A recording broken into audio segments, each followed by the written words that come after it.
Alliances forged and broken. We have paid the price for sharing this world. Hey guys, Nogs here, back at it again with another video. This time we're looking at the Balanced Druid in the Battle for Azeroth 8.0 pre-patch. This will be an overview and my first impressions of the Moonkin, and where I think the class developers could make some minor adjustments to make this spec even more exciting than it currently is on the beta. For us to speculate what Boomkins will be like in the expansion, I feel that we first need to understand the playstyle and general feel that the community had for them through Legion.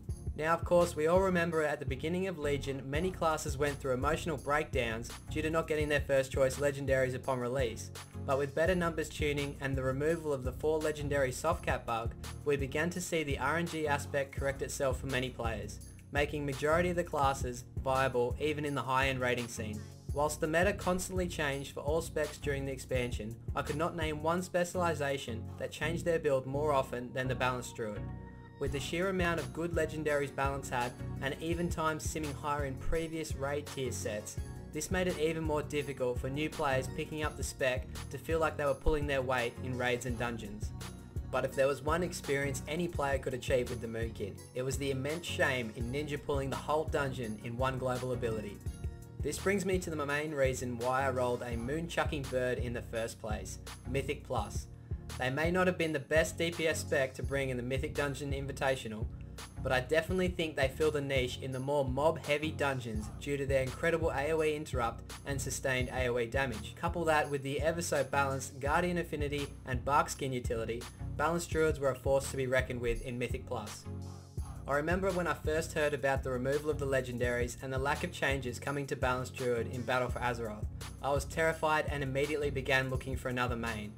Over the course of the beta, most specs received some sort of redesign or implementation of their Legion artifact weapons. However, nothing was happening to the Balanced Druid and we became one of the biggest memes on the forums, and for a good reason. But then 2 months prior to release, we were given the long awaited build that we have now. Chicken mains across the globe finally had something to look forward to, with the integration of some of the legendaries, tier set bonuses, and the long anticipated full moon spell added to the kit in the form of the talents. Brought another level of excitement that we hadn't got to experience yet.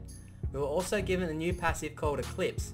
This ability causes your main 2 spenders a chance to proc the opposite spender with an empowerment buff that you would otherwise get from casting Star Surge, which basically sprinkles a little bit of RNG into your base rotation, and from what I can gather was a very welcome change amongst the Druid community. Easily the most controversial decision the devs have made in BFA so far has been the global cooldown and the seesaw effector changes that are still currently happening on the beta. The implications of this change for Balanced Druids is actually quite high compared to other specs.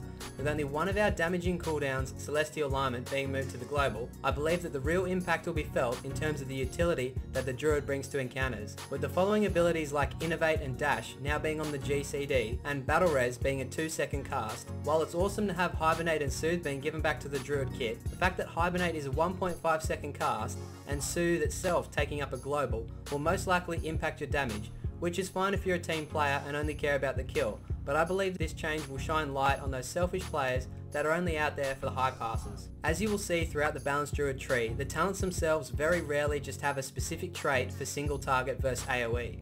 I feel the most competitive talents on the level 15 row will be Nature's Balance versus Warrior of Elune. Nature's Balance has been reworked to now grant the passive Blessing of Anchi, which rewards 2 AP every 3 seconds and gives 50 astral power at the start of every boss pull or once you drop combat in a dungeon. Warrior of Elune has the same effect as it does in Legion, but now causes Lunar Strike to grant 17 AP, up from 12 AP baseline. This ability will now be roughly up every 50 seconds or so, depending on how quickly you can expel the charges. I can definitely see this talent being taken for single target fights to quickly dump the lucky Eclipse procs from our Lunar Strike once it's empowered. Also, the passive buff to Lunar Strike Cleave can see both these talents coming down to a situation rather than what does the most damage.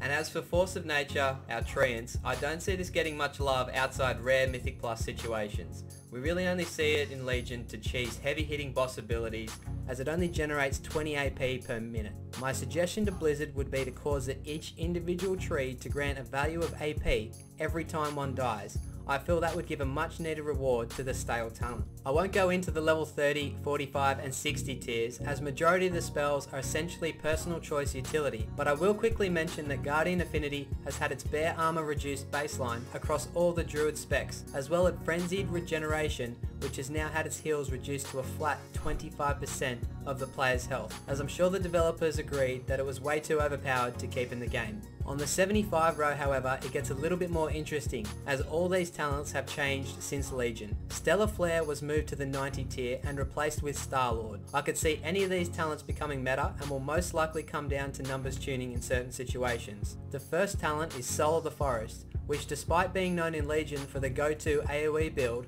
and the more recent DAD build, has been buffed in a single target damage via the bonus to Solar and Lunar Empowerment, which is increased to 30% damage bonus up from 20% in live, with the new Eclipse passive lowering the overall percentage gap of your builders and spenders output damage. This could be a bigger single target buff than we first thought, as the baseline cost of Starfall in BFA has been reduced to 50 AP, down from 60 AP in Legion. This has somewhat nerfed the Soul of the Forest for the Starfall spamming situations. This takes us into the talent Star-Lord, which causes both of your spenders, Star Surge and Starfall, to grant you a 3% haste buff for 20 seconds.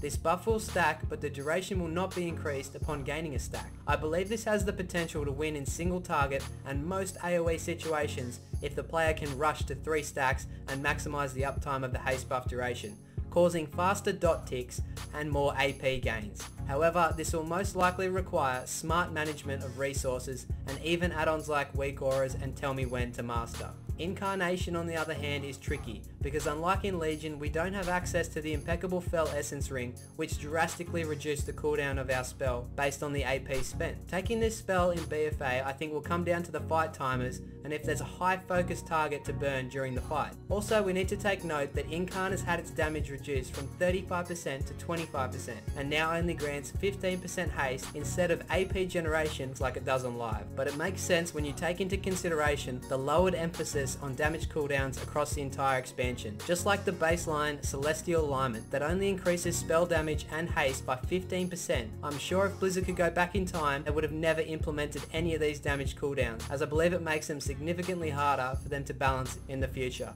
The 90 tier gets interesting for all you Mythic Plus fans out there, with Stellar Drift being switched with Shooting Stars, and the integration we spoke earlier about, the Lady and the Child legendaries becoming the new talent, Twin Moons. Stellar Drift has taken a nerf in the most recent build, as its radius has now been reduced to 20% and its damage reduced to 25%, but will still allow you to avoid mechanics whilst running around blasting your spells at the target. I quickly need to address the death of the Korean barbecue chicken build, or more efficiently known as the DAD build, on the Druid Discord. In BFA we won't have access to nearly as much astral power as we did in Legion. This means unless we get significant buffs to astral power generation via the Azeroth armor, we will only be taking Stellar Drift on heavy multi-target fights and possibly extreme high movement fights. But even then, I don't see the value it brings over correctly stutter stepping and planning your movement properly. I would personally love to see the reintroduction of Own This Intuition, the legendary braces from Legion, being baked into some future Azeroth armor. Whilst we have the RNG now with Eclipse, it just doesn't feel as impactful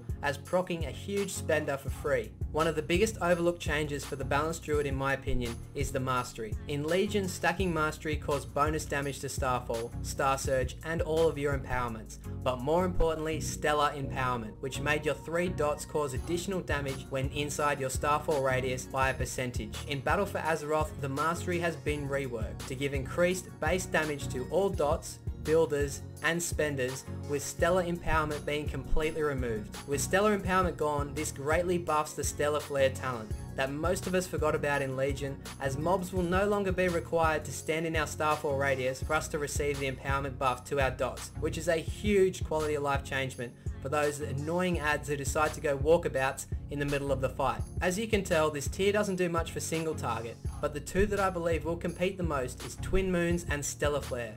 Whilst Twin Moons doesn't generate any additional AP, it does however show good potential for long council fights coupled with shooting stars, but then again that's all depending on the upcoming numbers tuning. With the changes to the mastery and the 8 additional astral power gained by using Stellar Flare, I really hope we get to see this talent being used in the expansion, as I personally enjoyed the playstyle of some of the multi-dot fights in Legion. When some of the balanced Druid mains I know saw the level 100 talent row, that was the final straw that broke the camel's back. The biggest change that will immediately jump out at the seasonal Moonkin players is the integration and nerf of our beloved Moon spell from the Legion artifact weapon. As the recharge rate has been dramatically increased, it does feel a little bit weak. Luckily, the amount of astral power generated has stayed the same. The Shooting Stars tooltip on beta currently says it has a chance to prop 2 AP from your Moon and Sunfire ticks, which I'm sure will be updated to the 10% value that we know from Legion.